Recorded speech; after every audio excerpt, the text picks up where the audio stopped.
Well, there's really been a shift in the last couple of years. Initially, the program was just responding to sexual assault, and those were just the forensic nurses. But now we have the forensic nurses responding to both domestic violence and sexual assault victims.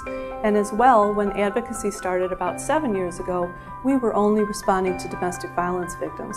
And now we're able to provide support to sexual assault and domestic violence victims as well.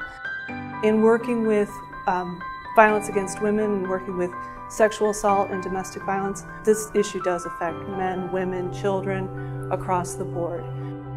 I began in this about 30 years ago.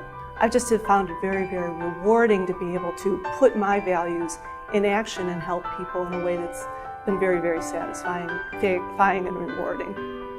For every case that comes in, each person has the opportunity to meet with a counselor who would provide them with safety planning, emotional support, and links to the existing resources in the community for counseling, for shelter, for legal supports, for things of that nature. So just to be their advocate here in the hospital, but also to follow them through so that if they have needs after they're discharged, they're put in touch with the help that they need. Well, what we find is that people are actually more likely to come to the hospital when they need help than they might be in just reaching out on their own to a service provider in the community.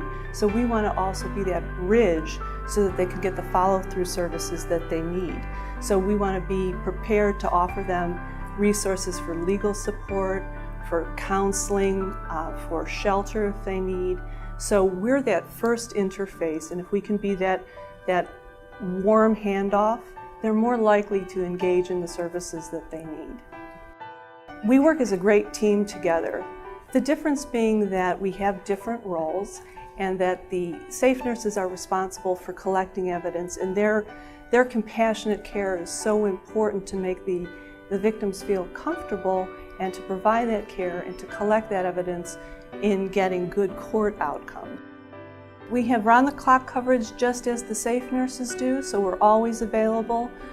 We have people who are able to come in the middle of the night and provide care for those crisis cases. So generally they're working hand in hand with the safe nurses on the same cases. But we also offer support for the rest of the hospital. So anybody who comes to GBMC who has an issue where they're struggling with abuse in their relationship or safety in their relationship is offered the same type of emotional support and linkage to resources. I've watched my mother's generation struggle with not being able to say things for fear of being blamed as a victim for causing it or provoking it, or for whatever reasons just being afraid to come forward.